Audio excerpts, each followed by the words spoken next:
வினகையில் உன்னை வரையிலும் வீப்பினொழியை வீசுவோம். வினகையில் உன்னை வரையிலும் வீப்பினொழியை வீசுவோம்.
நீங்கள் இணைந்திருப்பது சங்கமம் வானொலி, destiny in Jesus Christ, Tamil கிறிஸ்தவ வானொலி, கனேடிய மண்ணிலிருந்து ஒலிபரப்பாகிறது.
ராஜாக்கள் 7ஆம் அதிகாரம்.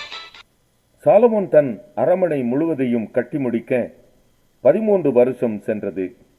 அவன் லீபனோன் வனம் என்னும் மாளிகையையும் கட்டினான்.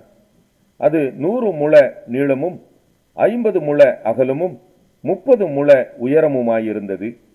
அதை கேதுரு மர உத்திரங்கள் பாவப்பட்ட கேதுரு மர தூண்களின் 4 வரிசைகளின் மேல் கட்டினான். ஒவ்வொரு வரிசைக்கு 15 தூண்களாக 45 தூண்களின் மேல் வைக்கப்பட்ட உத்திரங்களின் மேல் கேதுருக்களால் மச்சுப்பாவி இருந்தது. 3 வரிசை ஜன்னல்கள் இருந்தது. 3 வரிசையிலும் ஜன்னல்கள் ஒன்றுக்கொன்று எதிராயிருந்தது. ஜன்னல்களின் வாசல்களும் சட்டங்களும் எல்லாம் சதுரமாயிருந்தது. 3 வரிசையிலும் ஜன்னல்கள் ஒன்றுக்கொன்று எதிராயிருந்தது. 50 முழ நீளமும் 30 முழ அகலமுமான மண்டபத்தையும் தூண்கள் நிறுத்தி கட்டினான். அந்த மண்டபமும் அதன் தூண்களும் உத்திரங்களும் மாளிகையின் தூண்களுக்கும் உத்திரங்களுக்கும் எதிராயிருந்தது. தான் இருந்து நியாயம் தீர்க்கிறதற்கு நியாயாசனம் போட்டிருக்கும் ஒரு நியாய விசாரணை மண்டபத்தையும் கட்டி அதன் ஒரு பக்கம் துவக்கி மறுபக்கம் மட்டும் கேதுரு பலகைகளால் தளவரிசைப்படுத்தினான். அவன் வாசம் பண்ணும் அவனுடைய அரமனை மண்டபத்திற்குள்ளே அதே மாதிரியாக செய்யப்பட்ட வேறொரு மண்டபமும் இருந்தது. சாலமோன் விவாகம் பண்ணின பார்வோனின் குமாரத்திக்கும் அந்த மண்டபத்தை போல ஒரு மாளிகையை கட்டுவித்தான். இவைகள் எல்லாம் உள்ளும் புறம்பும் அஸ்திவாரம் முதல் மேல் திறனைகள் மட்டும் வெளியே இருக்கும் பெரிய முற்றம் வரைக்கும் அளவுபடி வெட்டி வாளால் அறுக்கப்பட்ட விலையேற பெற்ற கற்களால் செய்யப்பட்டது. அஸ்திவாரம் 10 முழ கற்களும் 8 முழ கற்களுமான விலையேற பெற்ற பெரிய கற்களாயிருந்தது. அதன் மேல் உயர அளவின்படி பணிப்படுத்தின விலையேற பெற்ற கற்களும் கேதுரு மரங்களும் வைக்கப்பட்டிருந்தது. பெரிய முற்றத்திற்கு சுற்றிலும் 3 வரிசை கேதுரு மர உத்திரங்களாலும் 1 வரிசை பணிப்படுத்தின கற்களாலும் செய்யப்பட்டிருந்தது. கர்த்தருடைய ஆலயத்தின் உட்பிரகாரத்திற்கும் அதன் முன் மண்டபத்திற்கும் அப்படியே செய்யப்பட்டிருந்தது. ராஜாவாகிய சாலமோன் ஈராம் என்னும் ஒருவனை தீவிலிருந்து அழைப்பித்தான். இவன் நப்தலி கோத்திரத்தாளாகிய ஒரு கைம்பெண்ணின் மகன். இவன் தகப்பன் தீரு நகரத்தானான கன்னான். இவன் சகலவித வெண்கல வேலையையும் செய்யத்தக்க யுக்தியும் புத்தியும் அறிவும் உள்ளவனாயிருந்தான். இவன் ராஜாவாகிய சாலமோனிடத்தில் வந்து அவன் வேலையை எல்லாம் செய்தான். இவன் 2 வெண்கல தூண்களை உண்டாக்கினான். ஒவ்வொரு தூணும் 18 முழ உயரமும் ஒவ்வொரு தூணின் சுற்றளவும் 12 முழ நூலளவுமாயிருந்தது. அந்த தூண்களுடைய தலைப்பில் வைக்க வெண்கலத்தால் வார்க்கப்பட்ட 2 கும்பங்களை உண்டாக்கினான். ஒவ்வொரு கும்பமும் 5 முழ உயரமாயிருந்தது. தூண்களுடைய முனையின் மேலுள்ள கும்பங்களுக்கு வலை போன்ற பின்னல்களும் சங்கிலி போன்ற தொங்கல்களும் ஒவ்வொரு கும்பத்திற்கும் எவ்வேளாக இருந்தது. தூண்களை பண்ணின விதமாவது, தலைப்பின் மேலுள்ள கும்பங்களை மூடும்படிக்கு கும்பங்கள் ஒவ்வொன்றிலும் பின்னலின் மேல் சுற்றிலும் 2 வரிசை மாதளம் பழங்களை செய்வித்தான். மண்டபத்தின் முன்னிருக்கும் அந்த தூண்களுடைய தலைப்பின் மேலுள்ள கும்பங்கள் லீலி புஷ்பங்களின் வேலையும் 4 முழ உயரமுமாயிருந்தது. 2 தூண்களின் மேலுமுள்ள கும்பங்களில் செய்யப்பட்ட பின்னலுக்கு அருகே இருந்த இடத்தில் விம்மிய 200 மாதளம் பழங்களின் வரிசைகள் சுற்றிலும் இருந்தது. மற்ற கும்பத்திலும் அப்படியே இருந்தது. அந்த தூண்களை தேவாலய வாசல் மண்டபத்தில் நிறுத்தினான். அவன் வலது புறத்தில் நிறுத்தின தூணுக்கு யாகீன் என்றும் இடது புறத்தில் நிறுத்தின தூணுக்கு போவாஸ் என்றும் பெயரிட்டான். தூண்களுடைய சிகரத்தில் லீலி புஷ்ப வேலை செய்யப்பட்டிருந்தது. இவ்விதமாய் தூண்களின் வேலை முடிந்தது. வெண்கல கடல் என்னும் தொட்டியையும் வார்ப்பித்தான். சுற்றிலும் சக்கராகாரமான அதனுடைய ஒரு விளிம்பு தொடங்கி மறு விளிம்பு மட்டும் அகலம் 10 முழமும் உயரம் 5 முழமும் சுற்றளவு 30 முழ நூலளவுமாயிருந்தது. அந்த கடல் தொட்டியை சுற்றி விளிம்புக்கு கீழே அதை சுற்றிலும் மொக்குகள் ஒவ்வொரு முழத்திற்கு 10 10ஆக செய்யப்பட்டிருந்தது. வார்க்கப்பட்ட அந்த மொக்குகளின் வரிசைகள் 2 தொட்டியோடு ஒன்றாய் வார்க்கப்பட்டிருந்தது. அது 12 ரிஷபங்களின் மேல் நின்றது. அவைகளில் 3 வடக்கேயும் 3 மேற்கேயும் 3 தெற்கேயும் 3 கிழக்கேயும் நோக்கியிருந்தது. கடல் தொட்டி ரிஷபங்களின் மேலாகவும் அவைகளின் பின்புறங்களெல்லாம் உள்ளாகவும் இருந்தது. அதன் கனம் 4 விரற்கடையும் அதன் விளிம்பு பான பாத்திரத்தின் விளிம்பு போலும் லீலி புஷ்பம் போலும் இருந்தது. அது 2000 குடம் தண்ணீர் பிடிக்கும். 10 வெண்கல ஆதாரங்களையும் செய்தான். ஒவ்வொரு ஆதாரம் 4 முழ நீளமும் 4 முழ அகலமும் 3 முழ உயரமுமாயிருந்தது. அந்த ஆதாரங்களின் வேலைப்பாடு என்னவெனில், அவைகளுக்கு சவுக்கைகள் உண்டாயிருந்தது. சவுக்கைகளோ சட்டங்களின் நடுவில் இருந்தது. சட்டங்களுக்கு நடுவே இருக்கிற அந்த சவுக்கைகளின் சிங்கங்களும் காளைகளும் கேருபீன்களும் சட்டங்களுக்கு மேலாக ஒரு திறனையும் சிங்கங்களுக்கும் காளைகளுக்கும் கீழாக சாய்வான வேலைப்பாடுள்ள ஜலத்தாரைகளும் அதனோட இருந்தது. ஒவ்வொரு ஆதாரத்திற்கும் 4 வெண்கல உருளைகளும் வெண்கல தட்டுகளும் அதன் 4 கோடிகளுக்கு அச்சுகளும் இருந்தது. கொப்பரையின் கீழ் இருக்க அந்த கொம்மைகள் ஒவ்வொன்றும் வார்ப்பு வேலையாக ஜலத்தாரைகளுக்கு நேராயிருந்தது. திறனைகளுக்குள்ளான அதன் வாய் மேலாக 1 முழம் உயர்ந்திருந்தது. அதன் வாய் 1.5 முழ சக்கராகாரமும் தட்டையுமாய் அதன் வாயின் மேல் சித்திரங்களும் செய்யப்பட்டிருந்தது. அவைகளின் சவுக்கைகள் விருத்தமாயிராமல் சதுரமாயிருந்தது. அந்த 4 உருளைகள் சவுக்கைகளின் கீழும் உருளைகளின் அச்சுகள் ஆதாரத்திலும் இருந்தது. ஒவ்வொரு உருளையும் 1.5 முழ உயரமாயிருந்தது. உருளைகளின் வேலை இரதத்து உருளைகளின் வேலைக்கு ஒத்திருந்தது. அவைகளின் அச்சுகளும் சக்கரங்களும் வட்டங்களும் கம்பிகளும் எல்லாம் வார்ப்பு வேலையாயிருந்தது. ஒவ்வொரு ஆதாரத்தினுடைய 4 கோடிகளிலும் ஆதாரத்திலிருந்து புறப்படுகிற 4 கொம்மைகள் இருந்தது. ஒவ்வொரு ஆதாரத்தின் தலைப்பிலும் அரை முழ உயரமான சக்கராகாரமும் ஒவ்வொரு ஆதாரத்தினுடைய தலைப்பின் மேலும் அதிலிருந்து புறப்படுகிற அதன் கைப்பிடிகளும் சவுக்கைகளும் இருந்தது. அவைகளில் இருக்கிற கைப்பிடிகளுக்கும் சவுக்கைகளுக்கும் இருக்கிற சந்துகளிலே கேருபீன்கள், சிங்கங்கள், பேரீந்துகளுடைய சித்திரங்களை தீர்த்திருந்தான். சுற்றிலும் ஒவ்வொன்றிலும் ஜலத்தாரைகளிலும் இருக்கும் இடங்களுக்கு தக்கதாய் செய்தான். இந்த பிரகாரமாக அந்த 10 ஆதாரங்களையும் செய்தான். அவைகளெல்லாம் ஒரே வார்ப்பும் ஒரே அளவும் ஒரேவித கொத்து வேலையுமாயிருந்தது. 10 வெண்கல கொப்பரைகளையும் உண்டாக்கினான். ஒவ்வொரு கொப்பரை 40 குடம் பிடிக்கும். 4 முழ அகலமான ஒவ்வொரு கொப்பரையும் அந்த 10 ஆதாரங்களில் ஒவ்வொன்றின் மேலும் வைக்கப்பட்டது. 5 ஆதாரங்களை ஆலயத்தின் வலது புறத்திலும் 5 ஆதாரங்களை ஆலயத்தின் இடது புறத்திலும் வைத்தான். கடல் தொட்டியை கிழக்கில் ஆலயத்தின் வலது புறத்திலே தெற்குக்கு நேராக வைத்தான். பின்பு ஈராம் கொப்பரைகளையும் சாம்பல் எடுக்கிற கரண்டிகளையும் கலங்களையும் செய்தான். இவ்விதமாய் ஈராம் கர்த்தருடைய ஆலயத்துக்காக ராஜாவாகிய சாலமோனுக்கு செய்ய வேண்டிய எல்லா வேலையையும் செய்து முடித்தான்.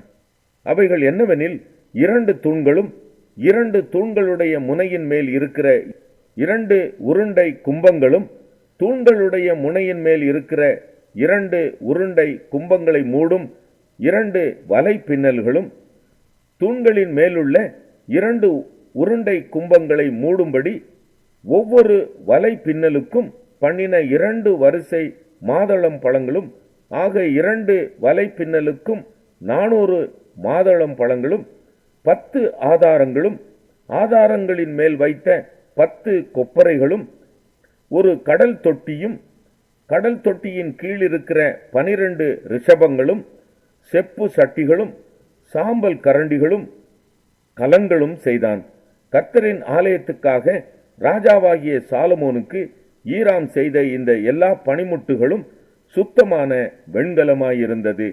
யோர்தானுக்கு அடுத்த சமனான பூமியிலே சுக்கோத்துக்கும் சர்தானுக்கும் நடுவே களிமண் தரையிலே ராஜா இவைகளை வார்ப்பித்தான்.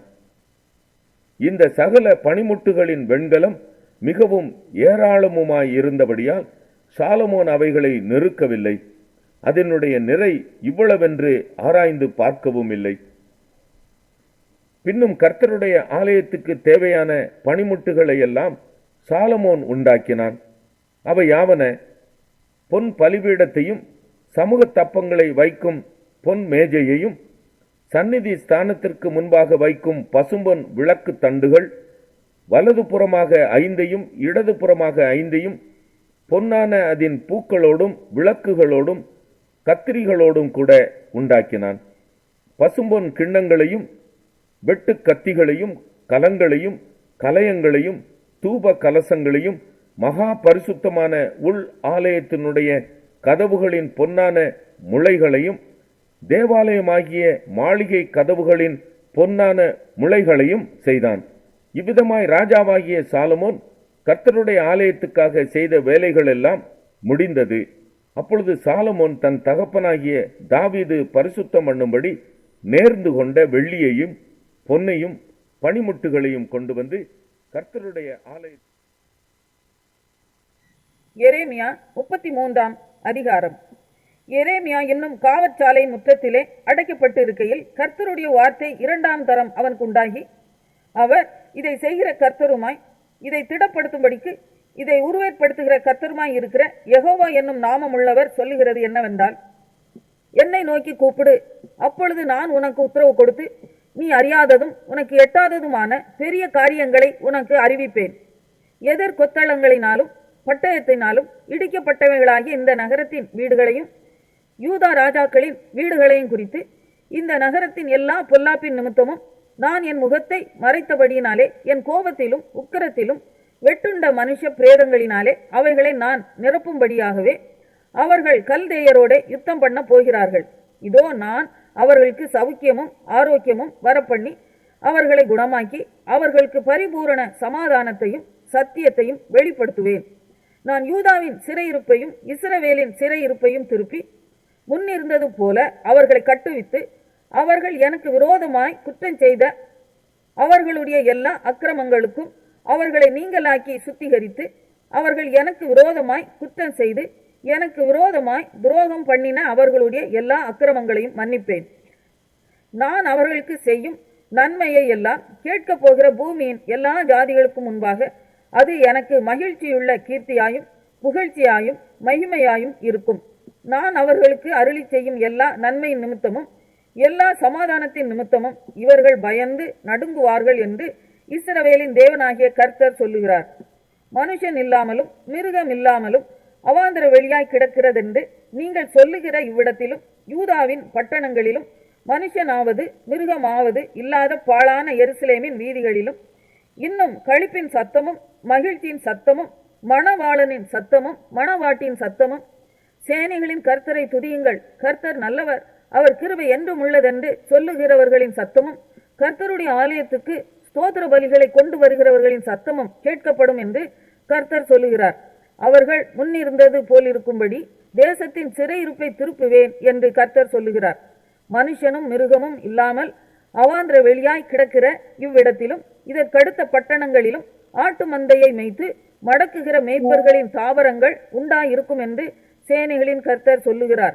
மலை தேசமான பட்டணங்களிலும் பள்ளத்தாக்குகளான பட்டணங்களிலும் தென் திசை பட்டணங்களிலும் பென்யமின் நாட்டிலும் எருசலேமின் சுற்றுப்புறங்களிலும் யூதாவின் பட்டணங்களிலும் ஆட்டு மந்தைகள் தங்களை தொகையிடுகிறவனுடைய கைக்குள்ளாக கடந்து வரும் என்று கர்த்தர் சொல்லுகிறார்.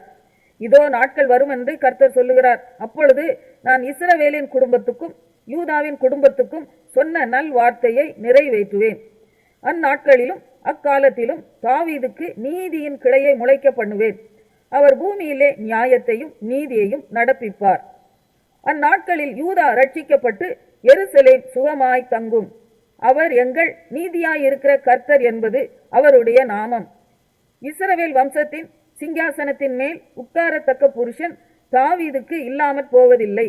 தகன பலியிட்டு போஜன பலி செலுத்தி நாள்தோறும் பலியிடும் புருஷன் எனக்கு முன்பாக ஆசாரியருக்கும் லேவியருக்கும் இல்லாமற் போவதும் இல்லை என்று கர்த்தர் சொல்லுகிறார் என்றார்.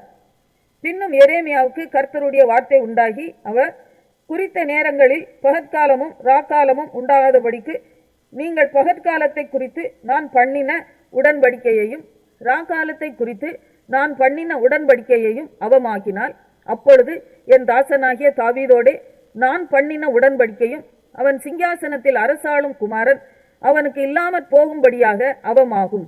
என் ஊழியக்காரராகிய லேவியரோடும் ஆசாரியரோடும் நான் பண்ணின உடன்படிக்கையும் அப்பொழுது அவமாகும். வானத்து நட்சத்திரங்கள் எண்ணப்படாததும் கடற்கரை மணல் அளக்கப்படாததுமாய் இருக்கிறது போல நான் என் தாசனாகிய தாவீதின் சந்ததியையும் எனக்கு ஊழியம் செய்கிற லேவியரையும் வர்த்திக்க பண்ணுவேன் என்று கர்த்தர் சொல்லுகிறார் என்றார். பின்னும் எரேமியாவுக்கு கர்த்தருடைய வார்த்தை உண்டாகி அவர் கர்த்தர் தெரிந்து கொண்ட 2 வம்சங்களையும் வெறுத்து போட்டார் என்று இந்த ஜனம் சொல்லி தங்களுக்கு முன்பாக என் ஜனம் இனி ஒரு ஜாதி அல்லவென்று அதை தூஷிக்கிறார்கள் என்பதை நீ காண்கிறதில்லையோ? வானத்துக்கும் பூமிக்கும் குறித்திருக்கிற நியமங்களை நான் காவாமல் பகற்காலத்தையும் ராக்காலத்தையும் குறித்து நான் பண்ணின உடன்படிக்கை அற்றுப்போகிறது உண்டானால் அப்பொழுது நான் யாக்கோவின் சந்ததியையும் என் தாசனாகிய தாவீதின் சந்ததியையும் தள்ளி நான் ஆபிரகாம் ஈசாக்கு யாக்கோபு என்பவர்களின் சந்ததியை ஆளத்தக்கவர்களை அதிலிருந்து எடுக்காதபடிக்கு வெறுத்து போடுவேன். அவர்களுடைய சிறையிருப்பை நான் திருப்பி அவர்கள். மார்க்கு 7ஆம் அதிகாரம். எருசலேமிலிருந்து வந்த பரிசேயரும் வேதபாரகரில் சிலரும் அவரிடத்தில் கூடி வந்தார்கள். அப்பொழுது அவருடைய சீஷரில் சிலர் கழுவாத அசுத்த கைகளாலே போஜனம் பண்ணுகிறதை அவர்கள் கண்டு குற்றம் பிடித்தார்கள். ஏனெனில் பரிசேயர் முதலிய யூதர் அனைவரும் முன்னோர்களின் பாரம்பரியத்தை கைக்கொண்டு அடிக்கடி கை கழுவினால் ஒழிய சாப்பிட மாட்டார்கள். கடையிலிருந்து வரும்போதும் ஸ்நானம் பண்ணாமல் சாப்பிட மாட்டார்கள். அப்படியே செம்புகளையும் கிண்ணங்களையும் செப்பு குடங்களையும் மனைகளையும் கழுவுகிறதுமல்லாமல் வேறு அநேக ஆசாரங்களையும் கை கொண்டு வருவார்கள். அப்பொழுது அந்த பரிசேயரும் வேதபாரகரும் அவரை நோக்கி, உம்முடைய சீஷர்கள் முன்னோர்களின் பாரம்பரியத்தை மீறி ஏன் கை கழுவாமல் சாப்பிடுகிறார்கள் என்று கேட்டார்கள். அவர்களுக்கு அவர் பிரதியுத்தரமாக, இந்த ஜனங்கள் தங்கள் உதடுகளினால் என்னை கனம் பண்ணுகிறார்கள், அவர்கள் இருதயமோ எனக்கு தூரமாய் விலகி இருக்கிறது என்றும், மனுஷருடைய கற்பனைகளை உபதேசங்களாக போதித்து வீணா எனக்கு ஆராதனை செய்கிறார்கள் என்றும் எழுதியிருக்கிற பிரகாரம் மாயக்காரராகிய உங்களை குறித்து ஏசாயா நன்றாய் தீர்க்க தரிசனம் சொல்லி இருக்கிறான். நீங்கள் தேவனுடைய கட்டளையை தள்ளிவிட்டு மனுஷருடைய பாரம்பரியத்தை கை கொண்டு வருகிறவர்களாய் கிண்ணங்களையும் செம்புகளையும் கழுவுகிறீர்கள் மற்றும் இப்படிப்பட்ட அநேக சடங்குகளையும் அனுசரித்து வருகிறீர்கள் என்றார். பின்னும் அவர் அவர்களை நோக்கி, நீங்கள் உங்கள் பாரம்பரியத்தை கை கொள்ளும்படிக்கு தேவனுடைய கட்டளைகளை வியர்த்தமாக்கினது நன்றாயிருக்கிறது. எப்படியெனில், உன் தகப்பனையும் உன் தாயையும் கனம் பண்ணுவாயாக என்றும், தகப்பனையாவது தாயையாவது நிந்திக்கிறவன் கொல்லப்பட வேண்டும் என்றும் மோசே சொல்லியிருக்கிறாரே. நீங்களோ ஒருவன் தன் தகப்பனையாவது தாயையாவது நோக்கி, உனக்கு நான் செய்யத்தக்க உதவி ஏது உண்டோ, அதை குர்பான் என்னும் காணிக்கையாக கொடுக்கிறேன் என்று சொல்லிவிட்டால் அவனுடைய கடமை தீர்ந்தது என்று சொல்லி அவனை இனி தன் தகப்பனுக்காவது தன் தாய்க்காவது யாதொரு உதவியும் செய்ய ஒட்டாமல் நீங்கள் போதித்த உங்கள் பாரம்பரியத்தினால் தேவ வசனத்தை அவமாக்குகிறீர்கள். இது போலவே நீங்கள் மற்றும் அநேக காரியங்களையும் செய்கிறீர்கள் என்று சொன்னார். பின்பு அவர் ஜனங்கள் எல்லாரையும் வரவழைத்து அவர்களை நோக்கி, நீங்கள் எல்லாரும் எனக்கு செவி கொடுத்து உணருங்கள். மனுஷனுக்கு புறம்பே இருந்து அவனுக்குள்ளே போகிறதொன்றும் அவனை தீட்டுப்படுத்த மாட்டாது. அவன் உள்ளத்திலிருந்து புறப்படுகிறவைகளே அவனை தீட்டுப்படுத்தும். கேட்கிறதற்கு ஒருவன் காதுள்ளவனாயிருந்தால் கேட்க கடவன் என்றார். அவர் ஜனங்களை விட்டு வீட்டுக்குள் பிரவேசித்த போது அவருடைய சீஷர்கள் அவர் சொன்ன உவமையை குறித்து அவரிடத்தில் விசாரித்தார்கள். அதற்கு அவர், நீங்களும் இவ்வளவு உணர்வில்லாதவர்களா? புறம்பே இருந்து மனுஷனுக்குள்ளே போகிறது ஒன்றும் அவனை தீட்டுப்படுத்த மாட்டாதென்று நீங்கள் அறிந்து கொள்ளவில்லையா? அது அவன் இருதயத்தில் போகாமல் வயிற்றிலே போகிறது. அதிலிருந்து எல்லா போஜனங்களின் அசுத்தங்களையும் கழிக்கிற ஆசன வழியாய் நீங்கி போகும். மனுஷருக்குள்ளே இருந்து புறப்படுகிறதே மனுஷனை தீட்டுப்படுத்தும். எப்படியெனில், மனுஷருடைய இருதயத்திற்குள்ளிருந்து பொல்லாத சிந்தனைகளும் விபசாரங்களும் வேசித்தனங்களும் கொலை பாதகங்களும் களவுகளும் பொருளாசைகளும் துஷ்டத்தனங்களும் கபடும் காமவிகாரமும் வன்கண்ணும் தூஷணமும் பெருமையும் மதிகேடும் புறப்பட்டு வரும். பொல்லாங்கானவைகளாகிய இவைகளெல்லாம் உள்ளத்திலிருந்து புறப்பட்டு மனுஷனை தீட்டுப்படுத்தும் என்றார். பின்பு அவர் எழுந்து அவ்விடம் விட்டு புறப்பட்டு தீரு சீதோன் பட்டணங்களின் எல்லைகளில் போய் ஒரு வீட்டுக்குள் பிரவேசித்து ஒருவரும் அதை அறியாதிருக்க விரும்பியும் அவர் மறைவாய் இருக்கக்கூடாமற் போயிற்று. அசுத்த ஆவி பிடித்திருந்த ஒரு சிறு பெண்ணின் தாயாகிய ஒரு ஸ்திரீ அவரை குறித்து கேள்விப்பட்டு வந்து அவர் பாதத்தில் விழுந்தாள். அந்த ஸ்திரீ சிரபோனிக்கியா தேசத்தாளாகிய கிரேக்க ஸ்திரீயாயிருந்தாள்.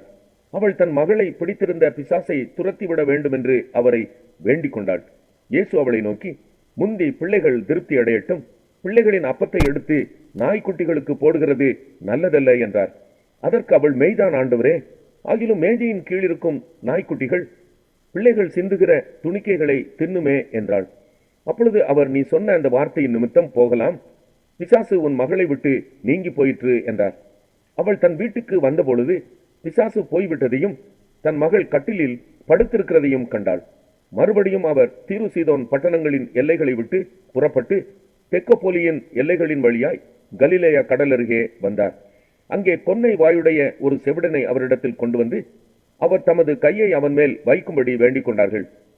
அப்பொழுது அவர் அவனை ஜனக்கூட்டத்தை விட்டு தனியே அழைத்து கொண்டு போய் தம்முடைய விரல்களை அவன் காதுகளில் வைத்து உமிழ்ந்து அவனுடைய நாவை தொட்டு வானத்தை அண்ணாந்து பார்த்து பெருமூச்சு விட்டு எப்பத்தா என்றார். அதற்கு திறக்கப்படுவாயாக என்று அர்த்தமாம். உடனே அவனுடைய செவிகள் திறக்கப்பட்டு அவனுடைய நாவின் கட்டும் அவிழ்ந்து அவன் செவ்வையாய் பேசினான். அதை ஒருவருக்கும் சொல்ல வேண்டாம் என்று அவர்களுக்கு கட்டளையிட்டார். ஆகிலும் எவ்வளவு அதிகமாய் அவர்களுக்கு கட்டளையிட்டாரோ அவ்வளவு அதிகமாய் அவர்கள் அதை பிரசித்தம் பண்ணி எல்லாவற்றையும் நன்றாய் செய்தார். செவிடர் கேட்கவும் ஊமையர் பேசவும் பண்ணுகிறார் என்று சொல்லி